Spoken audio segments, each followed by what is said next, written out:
कारों की सेल्स में असर पड़ा है। असर इतना जबरदस्त है कि कई बड़े बड़े ब्रांड नीचे आ गए और कई ऊपर चले गए। क्या बदलाव है, सारी बातें करते हैं इसी डिटेल्ड वीडियो में। मैं हूं आपका होस्ट अमित और आप देख रहे हैं आस्क कार गुरु। पहले बात करता हूं क्या बदलाव आए हैं और इसका क्या असर पड़ेगा आने वाली कार की सेल्स पर और मार्केट के ऊपर। 15 नंबर पर सिट्रॉन जिन्होंने 50 कारें बेची हैं, मेरे हिसाब से बहुत अच्छा उनका मार्केट रहा है क्योंकि इतनी एक्सपेंसिव कार के लिए 50 की फिगर बहुत बड़ी है। 14 नंबर पर FCA ग्रुप जो जीप कंपास का है, 1173 कारें बेची हैं इन्होंने और पिछले साल के मुकाबले 151% की ग्रोथ मिली है इनको। और 13 पोजीशन पे है फोर्ड, 1508 यूनिट, यानी जो अफवाह इनके बारे में उड़ी है उसका असर दिखा है सेल्स पर और इनकी सेल्स 68% और कम हो गई है। अब बढ़ते हैं 12th पोजीशन पर जो कि है फॉक्सवैगन, 1631 यूनिट, पिछले साल के मुकाबले 16% की ज़्यादा सेल आई है। 11th पोजीशन पर निसान, 3209 यूनिट, पिछले साल के मुकाबले 296% ऊपर आई है इनकी सेल्स। मैग्नाइट 10th पोजीशन पे है स्कोडा, 3829 यूनिट, पिछले साल के मुकाबले 282% की ग्रोथ मिली है। रीजन कुशाक। अब बढ़ते हैं 9th पोजीशन पे है MG, 3900 यूनिट इन्होंने बेचे हैं जबकि पिछले साल के मुकाबले इनको 37% की ग्रोथ मिली है। 8th पोजीशन पे पहुंच गई है रेनो, 9703 यूनिट, यानी 9th पोजीशन के मुकाबले इनकी सेल 3 गुनी ज़्यादा है और पिछले साल के मुकाबले 20% की ग्रोथ भी मिली है इनको। Good job Renault. Triber, Kwid और काइगर, ये 3 कार मिलकर धमाल मचा रही हैं। 7th पोजीशन पे होंडा, इतना बड़ा ब्रांड 7th पोजीशन पे, जबकि इसकी 2 कारें बड़ा अच्छा परफॉर्म की हैं। 11,177 यूनिट, पिछले साल के मुकाबले 49% ग्रोथ मिली है, फिर भी ये 7th पोजीशन पर है। अब आप समझ गए कि मार्केट में कितना उलटफेर हो चुका है। बढ़ते हैं 6th पोजीशन पे है टोयोटा, 12,769 यूनिट, पिछले साल के मुकाबले 130% की ग्रोथ इनको भी मिली है और पिछले साल थी इनके पास सेल्स फिगर जो थी अगस्त में 5,555, बड़ी अजीब फिगर थी। गुड। 5th पोजीशन पे है महिंद्रा, यानी 4th से महिंद्रा 5वें पे पहुंच गई है, 15,786 यूनिट, पिछले साल के मुकाबले 18% सेल बढ़ी है, यानी नई बोलेरो नियो इनकी सेल जुड़ने के बाद भी यह पिछड़ गए हैं। तो कौन आ गया चौथे नंबर पर? किया मोटर्स, 16,750 यूनिट। किया मोटर्स ने कुछ भी लॉन्च नहीं किया, कुछ भी नहीं दिया, फिर भी सेल बढ़ गई है। कमाल की बात है, 54% ज़्यादा सेल आई है पिछले साल के मुकाबले। अब बढ़ते हैं 3rd पोजीशन पे टाटा मोटर्स, ये तो चिपक गई, अब नहीं हटने वाली यहाँ से। 28,017 यूनिट बेचे हैं, पिछले साल के मुकाबले 51% की ग्रोथ भी मिली है और 10% मार्केट शेयर पहुंच गया है। Great job. 2nd पोजीशन पे है होंडा, 46,866 यूनिट, पिछले साल के मुकाबले 2% की सेल बढ़ी है, सबसे कम ग्रोथ पाने वालों में यही है। और 1st पोजीशन पे है डिंग मारुति सुजुकी, 1,03,187 यूनिट, सेल 9% गिरी है, उसके बावजूद पहली पोजीशन पे मौजूद है। यह तो रहा कारों की सेल्स का हाल। अब बात करता हूं मैं आपसे मैन्युफैक्चर वाइज कार वाइज कौन कौन सी कारों ने झंडे गाड़े हैं पहले, दूसरे, तीसरे, चौथे और 5वें पोजीशन पे। शुरुआत करता हूं 25th नंबर पे जो कार थी वो थी होंडा की सिटी, 3,284 यूनिट, पिछले साल के मुकाबले इनको मिले हैं 43% की सेल मिली है। 24th पोजीशन पे है होंडा की अल्काजार, 3,486 यूनिट, अल्काजार बहुत अच्छा परफॉर्म कर रही है, पिछले साल की रिपोर्ट है नहीं क्योंकि अभी लॉन्च हुई है। 23rd पोजीशन पे है महिंद्रा की थार, यह भी पिछले साल मौजूद नहीं थी, 3,483 यूनिट, बेहतरीन, क्या जबरदस्त सप्लाई की है। हाँ, बाय द वे आपको बताना चाहूँगा कि ये जो फिगर्स हैं ये कंपनीज़ ने कारें अपने डीलर्स को बेची हैं उसकी फिगर है। डीलर्स से कितनी खरीद के लोग घर ले गए यह फिगर कभी नहीं आ पाती है क्योंकि हर डीलर्स का डाटा इकट्ठा नहीं हो पाता है। तो उम्मीद है कंपनी की जो सेल आती है डीलर्स के पास वो हाथों हाथ बिक जाती है, डीलर से घर पे रखता नहीं है बांध के। उम्मीद है अब आप पूरी बात समझ गए होंगे। 22nd पोजीशन पे है रेनो की ड्राइवर 3912 यूनिट, पिछले साल के मुकाबले ऑलमोस्ट वही सेल है। 21st पोजीशन पे है टाटा की टियागो 5658 यूनिट, ये 1% सेल गिर गई है टियागो की पिछले साल के मुकाबले, जबकि एनआरजी लॉन्च हो गई थी। ये गलत हुआ, सेल बढ़नी चाहिए थी। 20th पोजीशन पे है मारुति सुजुकी की सेडान डिजायर, ये हुआ क्या है 5714 यूनिट केवल। भाई साहब जो टॉप पे रहती थी पहुंच गई है 20वें नंबर पर, 58% की सेल गिरी है।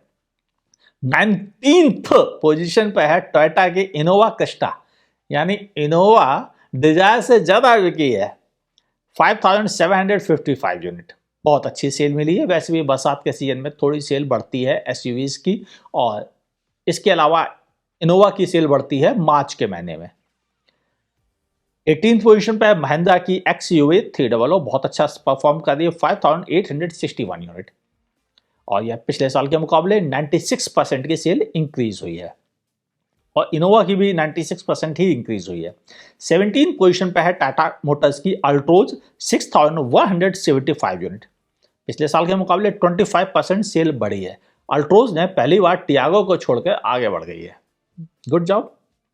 16th पोजीशन पे है आर्टिगा 6251 यूनिट, पिछले साल के मुकाबले 33% सेल गिरी है, कमाल की बात है। आर्टिगा की वेटिंग इतनी जबरदस्त है लेकिन सेल गिर रही है, क्यों गिरी? क्या बोलेरो ले गई है सेल या ट्राइबर? 15 पोजीशन पे है होंडा की अमेज 6591 यूनिट, पिछले साल के मुकाबले 79% की जबरदस्त ग्रोथ मिली अमेज को। हालांकि नई अमेज भी ऑफिशियली लॉन्च हो गई थी, शायद ये रीजन है। 14 पोजीशन पे है मारुति सुजुकी की एस्प्रेसो 7225 यूनिट, 36% इसकी भी सेल बढ़ी है। एक बात समझ में नहीं आई, लोग कहते हैं कि एस्प्रेसो तो दिखती नहीं, फ्लॉप हो गई, और यहां सेल इसकी टियागो, अल्ट्रोज, एक्सयूवी 7300 इन सबसे ज्यादा हो रही है। कौन खरीद रहा है इसको?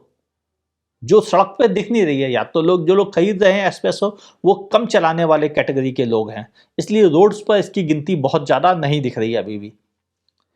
होपफुली आगे फ्यूचर में यह सड़कों पे भी ज्यादा दिखे। 13 पोजीशन पे है हुंडई की हैचबैक i20 7340 यूनिट, 5% सेल गिरी है। ऐसे महंगी कार है, सेल तो गिरेगी गिरेगी। 12th पोजीशन पे है सोनेट 7752 यूनिट, पिछले साल लॉन्च नहीं हुई थी इसलिए उसकी फिगर अवेलेबल नहीं है। 11th पोजीशन पे है i10 नियोस, यानी ये दोनों कारें जो टॉप 10 में होती थी टॉप 10 से पिछड़ गई हैं। 8023 यूनिट बिके हैं, पिछले साल के मुकाबले 21% सेल नियोस की भी गिरी है, i10 की भी गिरी है। एक्चुअल में दोनों जुड़ी हुई हैं, i10 ग्रैंड और i10 नियोस। 10th पोजीशन पे है होंडा की वेन्यू 8377 यूनिट, 1% सेल बढ़ी है। 9th पोजीशन पे है सेल्टॉस 8619 यूनिट, 19% सेल गिरी है। 8th पोजीशन पे है मारुति सुजुकी की वैगनआर 9628 यूनिट, इसकी भी सेल 30% गिरी है, कमाल की बात है। फिर टॉप पे कौन है, दिमाग दौड़ाइए। 7th पोजीशन पे है टाटा की नेक्सॉन 10006 यूनिट बिके हैं, पिछले साल के मुकाबले 93% की ग्रोथ मिली है। टाटा की बहुत बहुत बहुत बहुत साल बाद कोई कार टॉप 10 में एंटर की है, और वह बिल्कुल परफेक्ट कार थी एंटर करने के लिए, नेक्सॉन। 6th पोजीशन पे है मारुति सुजुकी की इको 10666 यूनिट, पिछले साल के मुकाबले 17% सेल इसकी बढ़ी है, हालांकि इसमें कॉमर्शियल भी शामिल है। फिफ्थ पोजीशन पे है स्विफ्ट 12,483 यूनिट। पिछले साल के मुकाबले 16% की सेल कम हुई है। फोर्थ पोजीशन पे क्रेटा, माय गॉड, इतनी महंगी कार 18-20 लाख रुपए ऑन रोड पड़ती है, ये कार टॉप 4 में शामिल है। 12,597 यूनिट, पिछले साल के मुकाबले 7% सेल इसकी बढ़ी है। थर्ड पोजीशन पे है विटारा ब्रेजा, बहुत समय बाद विटारा ब्रेजा ने उछाल मारी है। 12,906 यूनिट, पिछले साल के मुकाबले 87% ग्रोथ मिली है, जबकि डीजल नहीं आता है अब, फिर भी सेल बढ़ रही है। क्या बात है भाई, किस्मत हो तो मारुति जैसी कि लोग डीजल कारों को पसंद करते हैं क्योंकि पेट्रोल महंगा होता जा रहा है, उसके बावजूद भी इनकी पेट्रोल कार इतना जबरदस्त परफॉर्म कर रही है। यानी लोगों को ट्रस्ट चाहिए ही चाहिए। किस पर भरोसा है? भरोसा उसी पे किया जाता है जो लंबे रेस का घोड़ा होता है। और यहाँ पर मारुति फिर साबित करती है कि 4 स्टार क्रैश टेस्ट रेटिंग भी है उसकी कार की, और इसके अलावा बेहतरीन लुक्स भी हैं और साथ ही अच्छा परफॉर्म भी कर रही है। सेकंड पोजीशन पे है आल्टो 13,236 यूनिट, पिछले साल के मुकाबले 8% सेल गिरी है। पहले नंबर पर है बलेनो 15,646 यूनिट, पिछले साल के मुकाबले 46% की सेल बढ़ी है।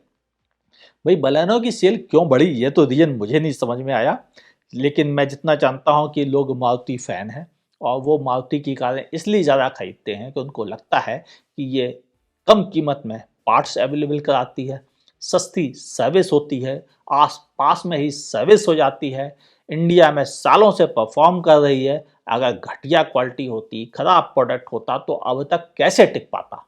यानी भरोसा 1984 से जो जीता है मारुति ने, वो अब कमा रही है। उम्मीद है बाकी मैन्युफैक्चरर्स भी ऐसे ही भरोसा गेन करेंगे और इंडिया की मार्केट पर अपनी पकड़ बनाएंगे। और मैं भी चाहता हूं एक कंपनी की मोनोपोली नहीं होनी चाहिए, सबको बराबर से लड़ने का मौका मिलना चाहिए, और ऐसे हालात धीरे धीरे बन रहे हैं। हुंडई ग्रो कर रही है, टाटा मोटर्स ग्रो कर रही है, किया ग्रो कर रही है, महिंद्रा ग्रो कर रही है, और इस वजह से अब कंपटीशन में दम आ रहा है। आपका क्या कहना है बताइएगा नीचे कमेंट सेक्शन में। आखिर क्यों बड़े बड़े ब्रांड पिछड़ गए, बड़ी बड़ी कारें पिछड़ गई और कुछ नई कारें एकदम से तेजी से आगे आ गई और उन्होंने अच्छा परफॉर्म किया, लिखिएगा नीचे कमेंट सेक्शन में। और अगले कुछ सालों में क्या बदलाव आपको देखने को मिलने वाले हैं, एक बदलाव पर आपकी निगाह ले जाने वाला हूं, वो ये कि हैचबैक और एसयूवी की सेल में बस मामूली से अंतर रह गया है।